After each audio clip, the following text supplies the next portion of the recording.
everyone. Today we have our another new episode, and we were discussing on the e-governance. And you know that one of our speaker from World Talent Economy Forum, Mr. Tom, right now he is in Dhaka. Last 4 days, he's visiting Prime Minister Office, Bida, Beza. He also visits Central Bank. He also collaborate with Dhaka University, Asanullah University. He visit lot of smart city projects. How we uplifting the real communities.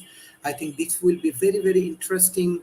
Uh, Collaboration for World Talent Economy Forum and Transhumanist Party. And I want to invite you all in Bangladesh and South Asia. You know, around 2 billion people live in South Asia. From there, 1 billion people actually youth. Your contribution actually help a lot the emerging economy. And beside that, you can help the community to uplifting for with modern science, engineering, and technology. Today, we're going to discuss on the e-governance. We have our world famous speaker, Mr. David Schumacher, Mr. David Smith, and Professor Rob. First, I would like to give chance Mr. David Schumacher. Hello, everyone. Yep. And let's start off talking about what e-governance is for those that might be wondering for a definition. Once again, there's a number of them around, but they all seem to center on the same thing. The one from the United Nations definition says that e-governance refers to delivery of national, local, information and services via the internet and other digital IT methods. So they're talking about connecting citizens with government. Other definitions talk about connecting government itself from within as far as digital transformation is concerned. So what about some examples? Well, Sharif, in your part of the world, e-governance is alive and well in India. You're a very near neighbor of yours. They have a Digital India Initiative portal that's been set up, a portal for their prime minister, filing and paying taxes online, some very common things that citizens have to do with each other. A little closer to home for me in my state of Arizona, there's a whole department within the government that is set up for digitizing the government, both within and then for communications outside. And much of that is the same. Payment processing, websites for information back and forth, website monitoring and the back end that goes with maintaining the security and the credibility of the information, and web portal access among all the different players. But securing is quite an important part of setting up an e-governance situation. So very brief, very high level. First time around, we'll let others talk. Thank you, Dr. Sharif. Thank you. Professor Rob, what do you want to share about e-governance? All right, well, governance really talks about the mechanisms of governing, the policies, the structure of governing, and e-governance in particular talks about the interconnection between citizens and their government, electronic interconnection, and it serves a very particular purpose. Typically, when you're dealing with government offices, the government employees are overworked, the offices are understaffed. Your ability to get quick responses is very limited. In fact, fast and government typically don't go well together. And technology can address that problem, particularly now as we move to generative AI and the ability to create proxies. And there are a number of companies now that are working on these proxies. That's where you could take either a real or a synthesized person and put them in as the face of an organization, and it scales. And they're backed now by these increasingly large language models, so that you can have actually have a discussion with the AI, and perhaps get the answers you want. Now, typically, governments have in the past used chatbots and technologies like that, but those tend to be very script-driven. And unless you follow the right sequence, you don't get to where it is you want to go. Like typical phone routing, for instance, you could spend 10, 15 minutes trying to get to the right person. So with generative AI, you have a discussion. Your routing should be far more rapid, and the interaction with the government uh, far more satisfactory. Yeah, and I think the generative AI can actually make decisions. I can better understand the meaning behind the words that you provide, as opposed to looking for a particular sequence of words, command words, to accomplish a task, which is what the prior technology was focused on. And so, even though we've had some pretty bad experiences with technology as an interface, as opposed to people, and we've had bad experiences with people using call centers staffed by people that are out of country, have been problematic as well, both because of language differences and cultural differences.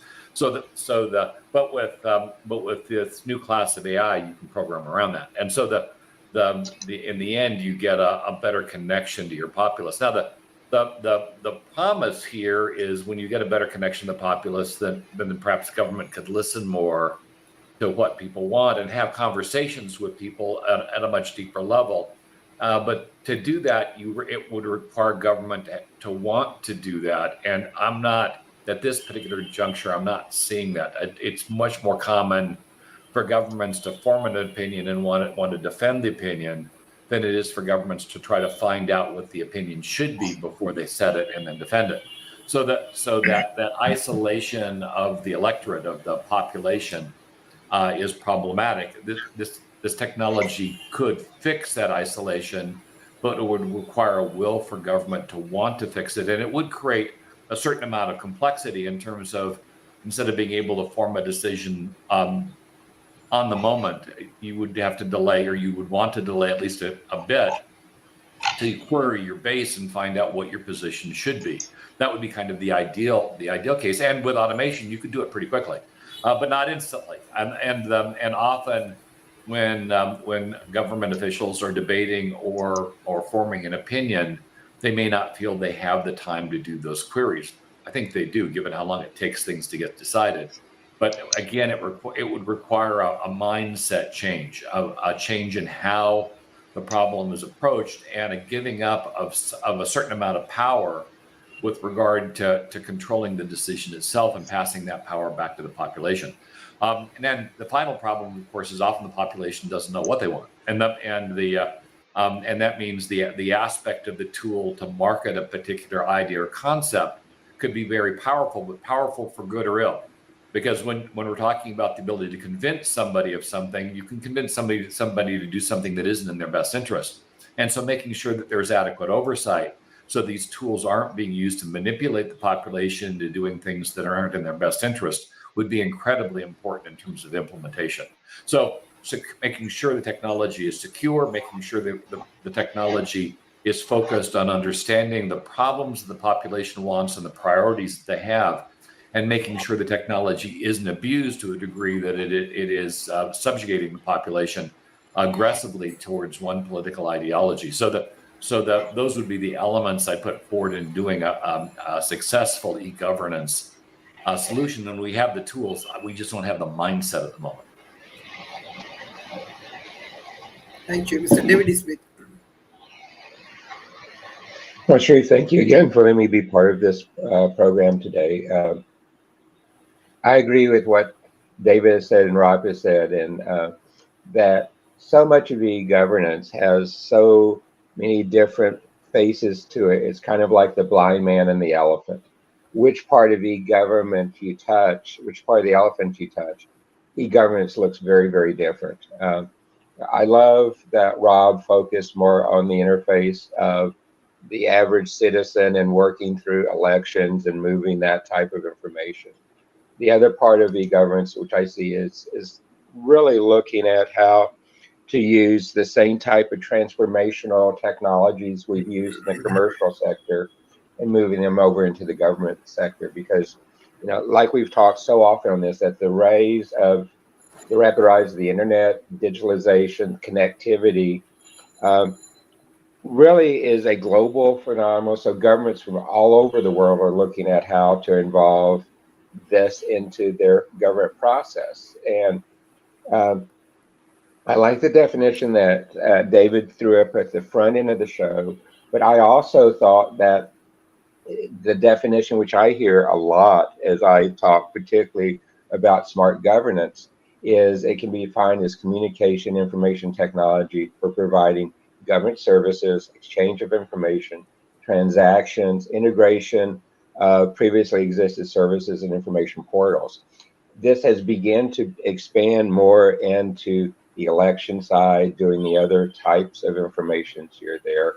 And there's just so many different ways to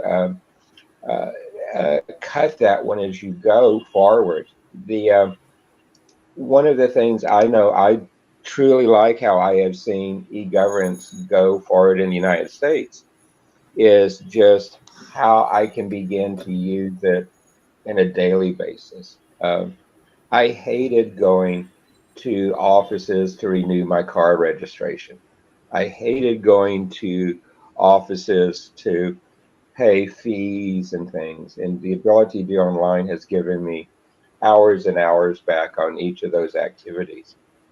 I also like how I can, with my corporate information and thing, handle 99% of all of that online through the government portals, which is, I think, a great savings, not only in having to pay for employees on the government side to set and handle that, but also for the folks like I who are interacting with it. It has saved me time, and saving me time saves me money, and saving time and money on the government side should theoretically, and I underline the word theoretically, reduce my taxes, even though we all know that never happens as you look at governance and how it affects the world.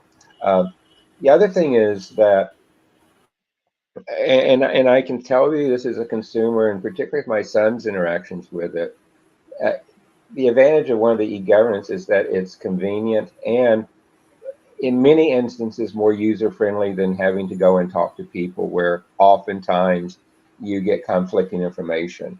So it has made communications faster. It has facilitated better communications between government and business, between government and consumers, and it allows the information to move instantly without worrying about going in person, without worrying about the mail and how that can be used. And we've seen that with the adaption, not just of web-based e-governance, but mobile-based e-governance, it's become much more convenient to use it. And you have that. Also, e-governance has tremendously, at least in my state here, reduced our dependency on paper. And the dependency on paper makes us more sustainable. It's reduced the amount of driving people have to do because we're using the e-governance. That has begun to affect the sustainability as well. Um, and even though it has the potential to do this, and I think I agree with some of the comments from Rob on this one, e-governance should increase transparency. And we're waiting to see that happen, but that is one of the goals as you look at e-governance. Now, there's some disadvantages as well, and one of them is the loss of interpersonal communications. And to a lot of people, that is a very important consideration. I have a good friend who is very computer literate, but they hate to do electronic banking. They hate to do any electronic e-governance activity. They like to go and see the people, sit down with the people, talk with the people. And that's a disadvantage of this push to e-governance as you look at it. Um, it's also you begin to see it's a task and a lot of resources to convert it. It's fairly easy to put in an e-governance system going forward, but to take all the old paper information and convert it to a digital format is a huge process and a very expensive process to it. E-governance, though, is also very, very susceptible to cyber attacks from hackers, from malware. Your information in there can be exposed, so there's privacy concerns. And quite honestly, particularly e-governance in smaller cities, in smaller communities, it is prone to technology errors because keeping your portals, keeping these e-government sites up, handling the workflow, handling the security is a very involved process. So there's definitely advantages for going to e-governance, and there's also some disadvantages going to it as well. But it's a trend that I believe you're going to see more and more of as more and more government offices are shutting down. The bricks and mortars, and many of them are going away, partially as a result of the pandemic and partially as ways to save money and provide better services. So, Sharif, that's my opening remarks. Thank you, Mr. David Schumacher. Yeah, excuse me. Good comments by all. So, in my first round, I talked about some very brief examples of e-governance, and I want to come back to that and talk about, at least in my particular case, what I'm seeing from e-governance. The way that it's currently out there is pretty much more of the same. What I had in the physical world, say, for example, writing my representative about a particular issue. So I used to take paper and write a letter and put a stamp on it and send it through the mail, and then I'd get a form letter back some weeks later that didn't address what I wrote, but establish whatever the talking points for that office were. So fast forward now to the 21st century, and I go online to their portal and either send a message there or send a message directly from my email account to my representative's office, and more instantly get that same form letter back in electronic form stating what the points are for their office. So it's, pretty much more of the same thing, or we're automating what we did before. For example, I too appreciate not having to go to my driver's licensing division, my vehicle registration division, and spend half a day trying to transact business. So I do that online. But once again, we're converting the same thing in the same way. We're just converting it electronically. Is that okay? Yeah, maybe, because it is more convenient. And, we heard from the other panelists about how that can save time, money, so forth. Yeah, that's all good. But I think there's a sense of inertia there that we just continue to do what we've always done. We just do it with different tools, and that's fine. But perhaps India, with their portal system, can go deeper and can go better. I look back to an example that we've talked about here on the show before, which is the Baltic country of Estonia. They were a former Soviet state. They had little in the way of technology. In 2005, they essentially started from a clean slate to develop electronic governance for their country. Sure, they automated things like paying taxes and getting information and so forth, but they also went beyond and actually instituted balloting through the system. Now, it wasn't compulsory that they use electronic balloting. Citizens have the ability to either choose that or not, but they choose it more and more each year. So what's the difference? In my state of Arizona, my country of the United States, we have a great amount of inertia in maintaining the status quo or just tweaking it, changing it, putting a new face on it. But when we can start with much more of a clean slate and with maybe different expectations from the populace, we can do a lot more. So I'm looking forward to seeing maybe what the shakeup with all the news about AI in the news will do, because as we create that conversation, as there's people for and against, perhaps there's something there that can break this inertia of doing what we've always done. So I'm interested in what other people have to think about that. Thank you, Dr. Sharif. Thank you, Mr. Rob. So David makes a good point. David Schumacher makes a good point on stepping away from doing what we've always done and using technology to make a change. And the way we've kind of always done it in politics and whether we've got or even in business is you have a hierarchy of management. The decisions tend to be made at the top and trickle down to the rank and file at the bottom. In politics, it's problematic because in theory, the people are supposed to have the power and the politicians are supposed to be their agents, but that's not the way it works. So with technology, you could flip the model. Now, I mentioned before that one of the big problems with the population is that often people don't know what it is they want, but they can collectively figure it out. And what technology can provide is a forum for people to discuss, a moderated forum using you don't even have to use a living moderator. You could use an AM moderator, keep people on track, and then derive what it is and prioritize it is collectively what they want. And one of the issues, of course, with regard to government is even when government does something that's in your best interest, if you had no part in the decision, you may not agree with what the government is doing, even though it is in fact in your best interest. And by arriving at the decision more collectively, people have a direct interest in the outcome and an understanding of what their interest is and what the outcome should be. And so they're more likely to support it.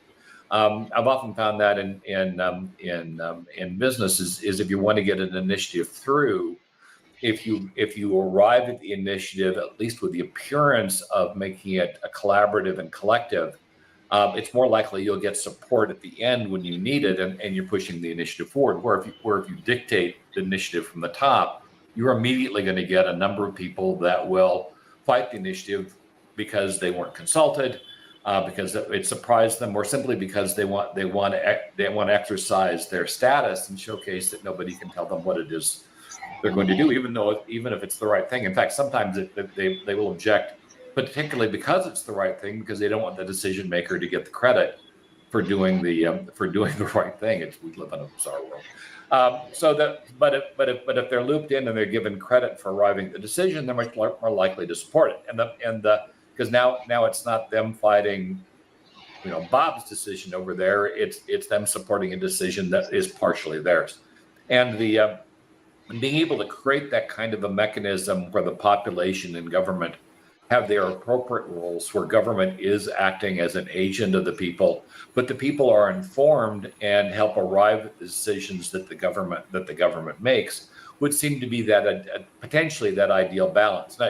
Now, doing that at small scale historically has been somewhat easy. You have department meetings, you have organizational meetings, but I do remember the one time I tried to do naming at IBM. And came up with the rule that the only thing everybody will agree on when it comes to a new name is the person that came up with it is an idiot. Is the fact that it is really hard without using automated tools to come up with a collective consensus over large numbers of people. You just won't get it. And if you do what IBM did to me, which is they first went out and had a contest for people to create a name, which meant that everybody loved the name they came up with and hated every other name that was on the list, made it almost impossible for me to get a name that was approved. I came up with one. I'm not proud of it, but I got it through approvals, and trust me, everybody thought I was an idiot. So by doing these things much more collectively and collaboratively, and bringing up the knowledge of the populace so that they understand the basis for the basis for the decision and the benefits and how they are impacted by the benefits, and where they were part of the overall discussion before the decision was made, should result in much greater support for government and a much higher synergy between the populace and the people that it supports. And that's not just for the populace either. Organizationally, whether we're talking about a business or government, often you get people that are in the organization that are disagreeing violently with what management is bringing forward, and that can be problematic with regard to execution, because they will torpedo the efforts, they will backstab, and if there's any minor problem, they'll make sure that the decision maker gets full credit for the problems. And often, as the case, if it goes right, they will hope everybody forgets their objections, and they'll try to take partial credit for what happened, and that happens in politics as well. So getting out of this credit no credit game and these monolithic decision formats where dictatorial is probably a better word, dictatorial formats where people are making decisions without setting a foundation of the people that need to support them, is what I think artificial intelligence could be particularly good at. Creating collaborative environments where, rather than discussions of opposing groups constantly putting forth often they're very flawed and poorly thought through policies, you foster discussions, and so those flaws are surfaced early on, and you bring people to the table before that they've set hard positions that they won't move from. That would be the goal, and with technology, I believe we can do that. It would require, again, government leadership giving up a certain amount of control and passing it back to the people. But I think in the end, they'd find that those people would in turn give them their strength and provide a greater foundation for going forward, and be able to set policies that live past administrations. Because another issue we've got in government is you can have one particular government making progress, and then the opposing party comes in. They undo everything that the prior government did, and then that goes back and forth, and you look back over 5 or 10 years and nobody made any progress. All they did was undo whatever the other party did, and you don't move forward. I remember when Jimmy Carter did, an ex-US president, did solar, put solar on the White House, was a huge solar advocate. Then Ronald Reagan came in, undid all of it, killed all the incentives. The richest branch of my family overnight became the poorest branch of my family. Because they'd invested heavily in solar, and that industry back then collapsed. And yet now we look at the issues with regard to global warming and climate change. And if we'd advanced on solar, the U.S., instead of being a laggard and one of the big contributors for pollution, might be a much stronger leader in green technology. So in the end, it turned out that ping pong effect had an overall adverse effect, not only in the U.S. but the world. And if we can avoid those kinds of issues, and at least create a more collaborative structure that's deeper into the population, it is my view we can accomplish more things and move the ball forward without constantly doing and undoing things as different administrations come into power. So that's it. It's really thinking about how do we do this? How do we fix the adversity that we have in government? How do we fix the distrust that exists between people and their government? And the way to do that is to really engage, in my view, is to really engage people in the process. And while we really couldn't do that before this latest advent in technology, because we just couldn't scale people, the moderators, the way we would like, certainly we're struggling with that even with social media at the moment. We can do it with technology, and the AI technology will scale if we train it properly and can handle a lot of this. And perhaps we can get to more of a government by the people and for the people, and less of a government by the politicians and for the politicians, and more targeted on the large companies and large donors than it is on the populace, which is a problem, I think, for any country at the moment, not just ours. Thank you, Mr. David Smith. Rob, I'm ready to vote for your platform with what you just got through saying, because I think that is one of the biggest problems we begin to have as we look at these issues, and how can we be transformational in it. Once again, I'm often taken back, as you heard yesterday, Sharif, to Dr. Tlaib's comments about, to have initiatives like this be successful, it has to be understood by the commonest of the common citizen. And that's one of the challenges you have with technology around e-governance, is there is still in many countries and communities a digital divide where people do not have access to internet or stable internet. They don't have access to some of the devices and things. And so that's one of the issues that has to begin to be addressed with e-governance, is how do you make it available universally and to your citizens and to your businesses. The other area in there is that e-governance has a lot of different variations of e-governance as you begin to look at it. You have government to citizens, you have government to businesses, you have government to other government agencies, and you have internally e-governance used for their own employees. And so how do you balance these? How do you put them in place? There's a lot of incentives for each of the different classes, but how do we put incentives in to help serve the masses? It's kind of like what we've seen in the banking industry. I think is a very good analogy. Um, I will tell you, I used to go to banks probably once a month. Uh, Maybe once every couple of months. I cannot tell you the last time I stepped inside a bank building. Everything's online. I do it online. Some of my friends who go into some of the physical bank buildings, they're totally frustrated because there's not a person in there. It's only kiosks that are in the lobby where there used to be people. And so this type of substituting for people, substituting for services is a trend that I think is going to continue dramatically faster as we go to the future. And some of the challenges that both David and Rob talked about are really in there.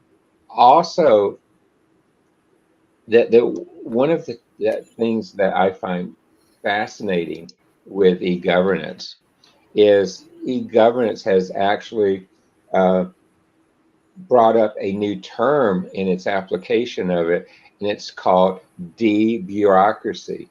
E-governance actually, many people believe are going to decrease the bureaucracy that's in the government because of the access and the transparency of the access to the records, access to the services and stuff.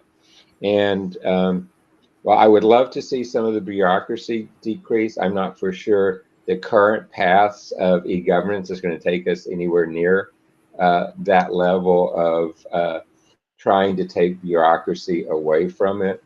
But I think that we will see the gap between the people and the government narrow more, and the dependency on people and the bureaucracy will be dramatically reduced as we look there.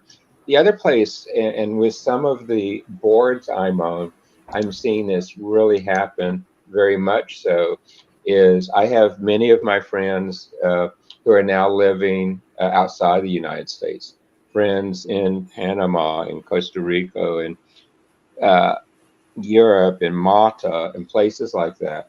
And what e-governance has done for them, it's let them know that essentially all their necessary services can be delivered to them living outside the United States. And that is a very interesting side effect of this. You've heard me say in the past, Sharif, that geography is no longer about a point on the map. It's where the competencies and capabilities are. In e-governance, it's letting that be brought more to fruition as you see these people who are patriots living around the world, but having all the same common services as I do locally because of e-governance. And one of my company's CEOs was recently sick, and using his e-government portals, he was able to handle all of it while he was in a hospital in Mata, of all places. Also, e-governance has the potential to really help with economic development. You look through many of the government portals, there's whole sections dedicated to economic development, how that works, a lot more information. It has streamlined, in many instances, the processes of companies and others who want to open new facilities, bring new capabilities in, to get to the right people in the government side to be able to streamline registration, be able to streamline the whole process of building a new factory and others like that because of the electronic interfaces. And the other place with e-governance, and this is again a evolving area, is that I think e-governance is going to help decrease inequalities between people. The fact that when I'm interacting with the computer doesn't know my social economic standing. It doesn't know much about me, and it's a transactional base. We're dealing with people. Some of those other elements get into play. So there's a lot of benefits going forward, and a lot of trends that I think we're still at the early stages of really defining what the government's going to be. Uh, Many of these have ties into where artificial intelligence gets brought in, particularly generative AI, where we can begin to replace more and more of like a chat GPT type of interface. I think we'll begin to see more where the integration to the back office records are continuing to get better. Many of them, like I said, do not let you go retrospectively back in the past, but more what's there today and going forward. That retrospective piece, I think, is getting better and better all the time. And also, e-governance has another side benefit, is that if governments to governments collaborate more, we can use these e-governance approach to speed up standards between different functions and bring commonality, bring best practices into the role of government and the electronic digitalization of them, because electronic best practices are so much easier to implement than people-centered best practices. And so those are some of the things I hope we see moving forward, Sharif, with the whole accelerated path towards e-governance.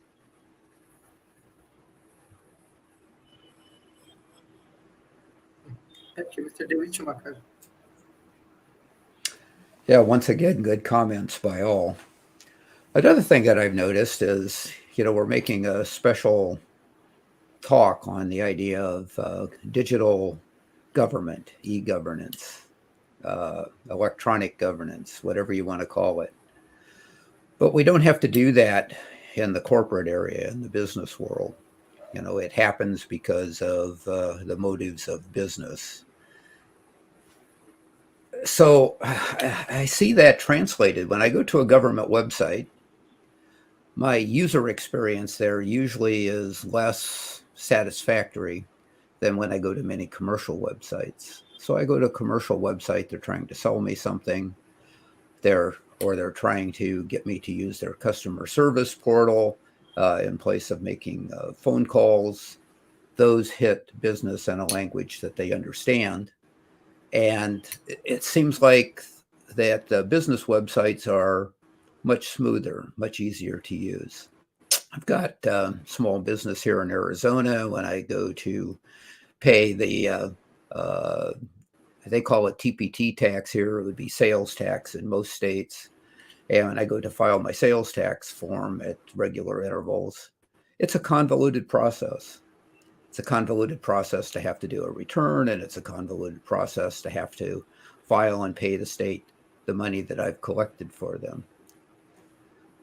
But you don't find that kind of convoluted process when you go to these other commercial sites. So I asked myself, what's going on there? So I think a couple of things are, and I think Rob has hit on some of them as far when he talked earlier. But I'll say that I want to bring up a couple of new ones. I think that personnel has something to do with it. I've worked both in and out of government. And in government, it's almost like you're siloed from the rest of society when you're a tech worker in government. You have your standards, you have the same people that are working. Typically, these people have long tenures in their business. Maybe they don't go to the same conferences and workshops and so forth that perhaps that their private counterparts might go to. And the way that in many states, probably universal, the way compensation packages, careers are set up for public employees, you're encouraged to stay in public service. So you come in, you stay for a period of time. In my case, I stayed for 25 years. And then I left and went into the commercial world. In the commercial world, people move between businesses on a regular basis and get exposed to various different ways of doing things and maybe different expectations. And I think all of that adds to this equation of making that more responsive. We already talked about the profit motive of business, which isn't necessarily there as far as government is concerned. Perhaps if there's anything there for government, it's living within your budgets and being able to utilize what you have that's usually forecasted a year or more into the future. Some of the things that are making it better, though, that I see, because I have friends that still work in government, is their use now, instead of growing their own software and systems and putting them together, they're tending to use more commercial off-the-shelf equipment and especially software. You might find time tracking for government employees using the same type of time tracking that might be found now in a private situation. So that's clearly getting better. So the idea of common tools, I think, helps. But there's definitely a divide between how digitalization is going on in government and how it's going on outside government. Perhaps we'd be better off to make it so that people could move in and out of government at technical levels, at management levels, easier than what happens now. And then maybe it wouldn't have to be a separate focus on digitizing government while the rest of the world does it on its own. Thank you, Dr. Sharif.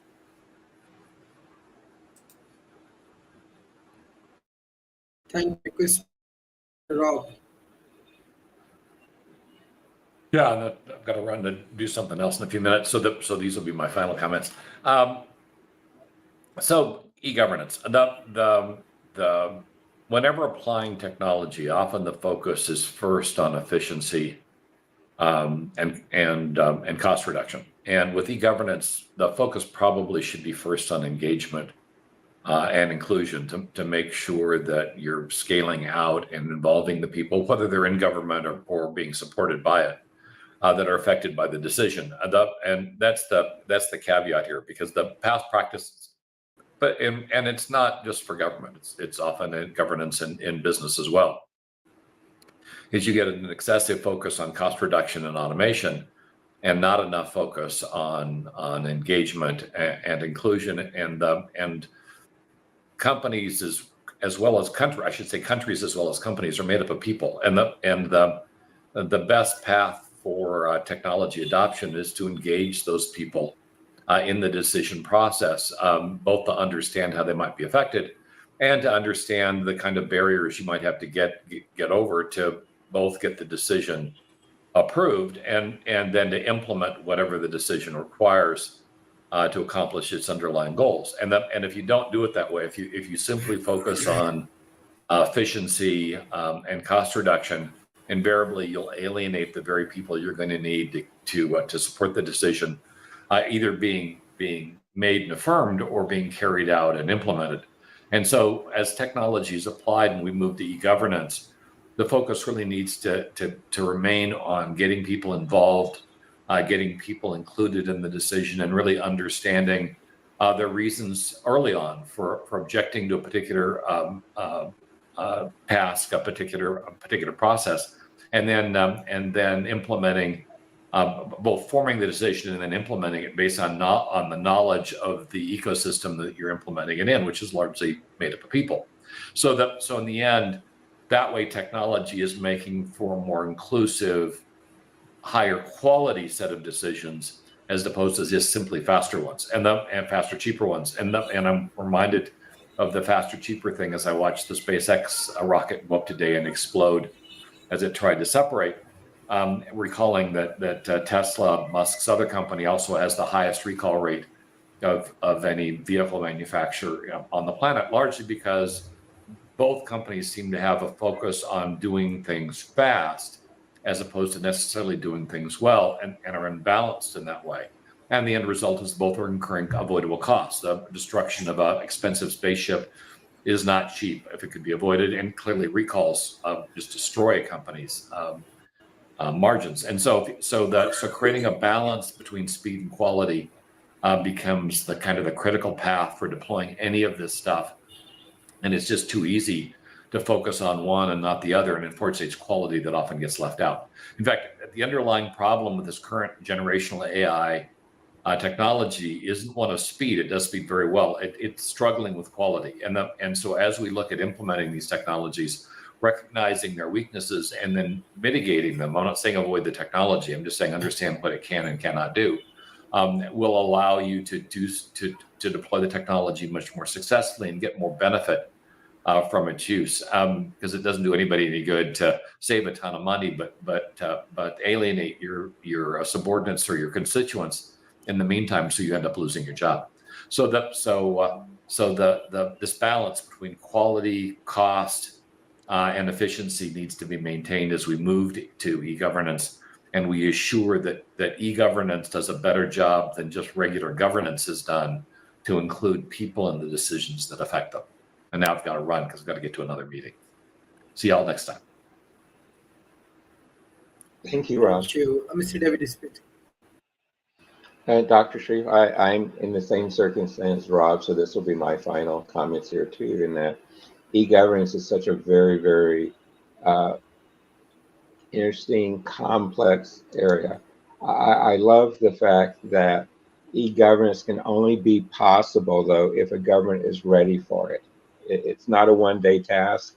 Even when you begin to implement, governments have been around for a long time, so there's a lot of history that of the past that needs to be updated and digitized and put into e-government, so that the government really needs to make plans before they switch to it and need to understand what the full cost is. And some of these costs might be the digitalization of the old paper records. It might be, how do you replace some of the embedded knowledge of the clerks who have been doing the same job maybe for decades and pull it into the new digital systems? How do you look at investments in the telecommunications infrastructure, the digital divide? How do you ensure the security of it? How do you promote awareness? And how do you support really all the government agencies that have to be in place to have e-governance work? And what is the future of e-governance as you're going forward? Like I said, we're seeing a call in many places to take all elections from going to a polling place and doing them all online as an e-government election portal, which would be a big change for most governments as you look at that going forward. Also,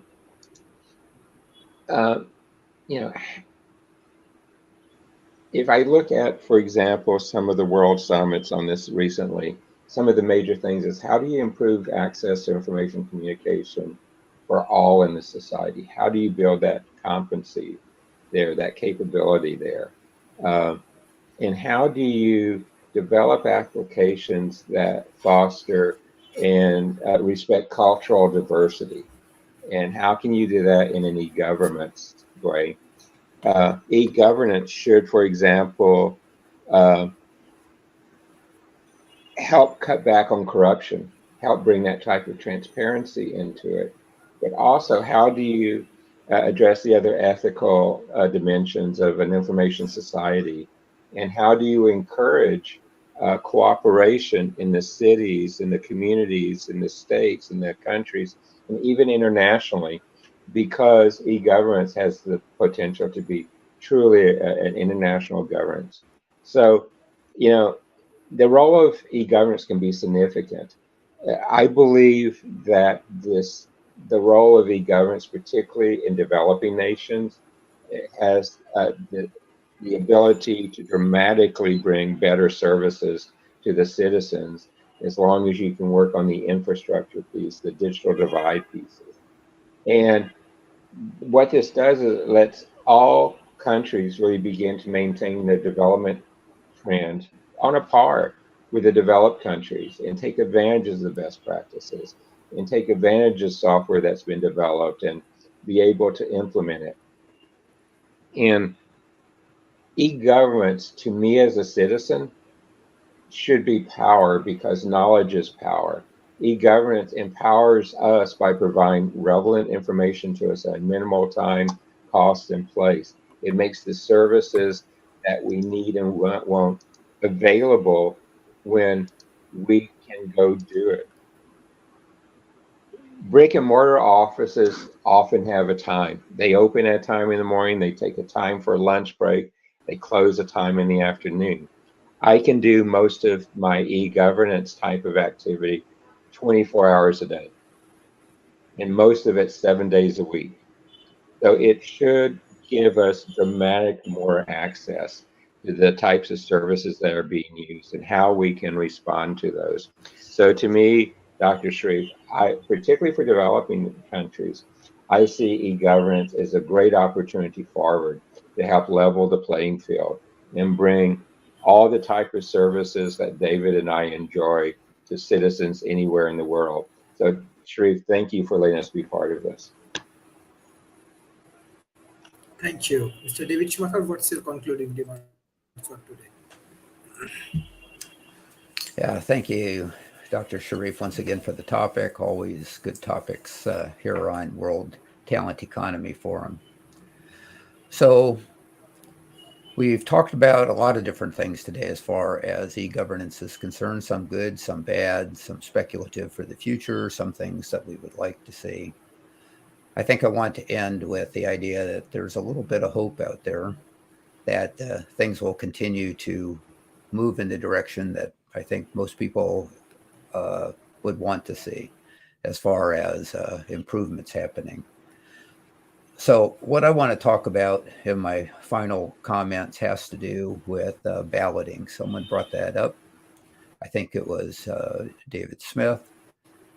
And that's been, well, it's not online balloting, but the idea of voting machines, electronic tabulating machines, came into controversy here in the United States. And there was a big lawsuit that was settled between a news agency that reported less than factual information, as it turns out, and that the voting machine company. And this played off the fears of the electorate. In the 2020 election, there are people that still contest in their own minds, if nowhere else, some of the validity of that election. And Arizona, the state that I live in, was crucial to that. It was one of the states, by the way, the Electoral College works here in this country, that was crucial in electing the current president.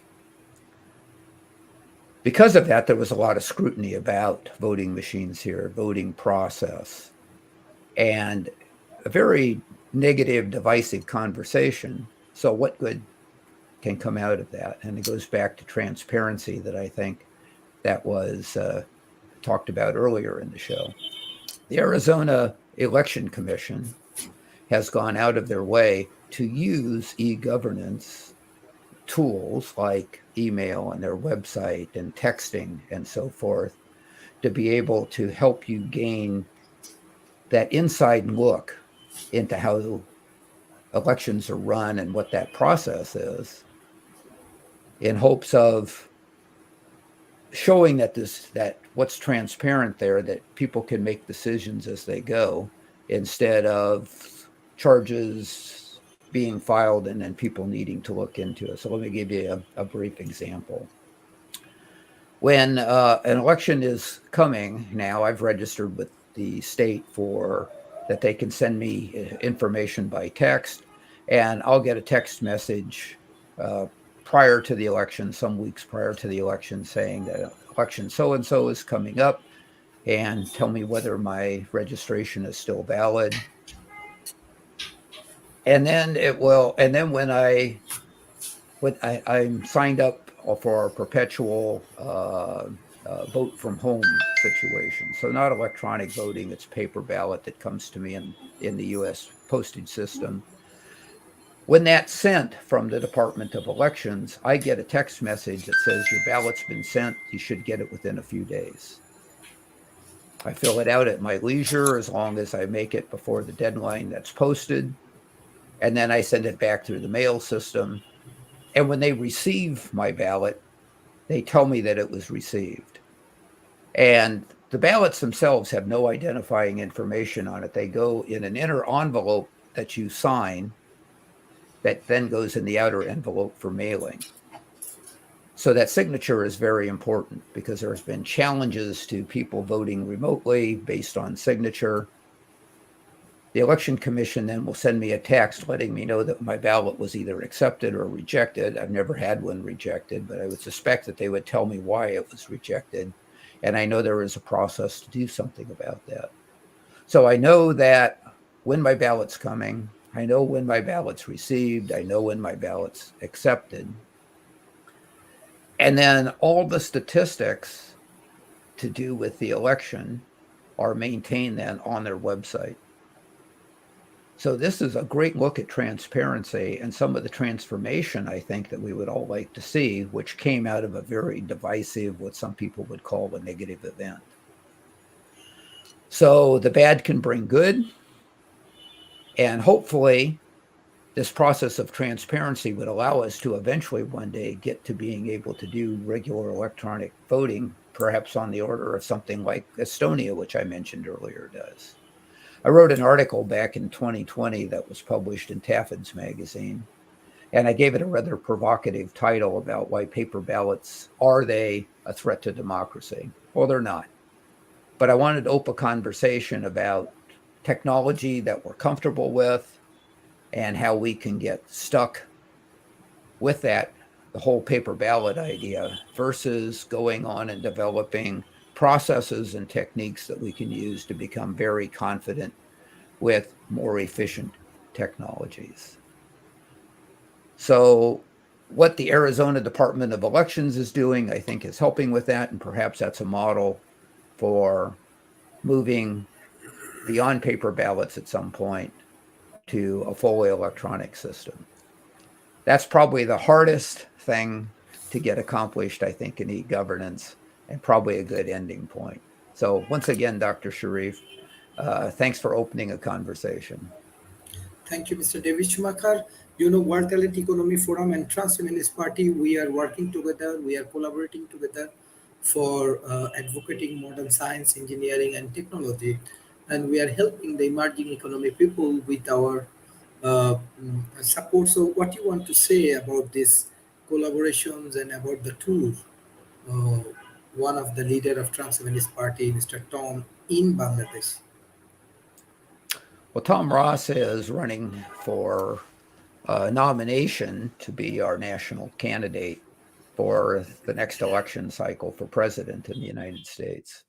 And Tom's a very good representative for that. There'll be others, but I think Tom is doing very well, and he is visiting with you right now, as I understand, Dr. Sharif, or has been. And we're pleased to see that that message gets out. We're pleased to see that we can talk past what is the status quo, not just doing the same thing a different way. Tom's very good at expressing that. And I look forward to that type of campaign going out to affect what people are thinking about. Sure, there's a lot of different presidential issues out there that major party candidates will talk about, but we need to talk about these basic, fundamental, digital, important aspects, and having a candidate from the Transhumanist Party out there doing that, I think, can make a great deal of difference. And I love the fact that he's on a tour looking at what's going on in your country and realizing that all the answers don't reside here. The best answers are the best answers wherever they come from. And I'm very happy for that exposure and that exchange. And we need to keep this exchange open to be able to make the concrete progress that we all want for the future. Thank you. Thank you for your excellent support for World Talent Economy Forum. Hopefully, with our collaborations, we can help billions of people in South Asia. Around 2.5 billion people, they live in South Asia. It's 25% population in South Asia. Right now, we are focusing on that area, and we have youth. So around 1 billion people, they are youth, they are the future. The more we can contribute for the youth, we can develop the new generations, and we can develop the new society. Hopefully our collaboration can help more people in Southeast Asia. Thank you, bye-bye, and take care.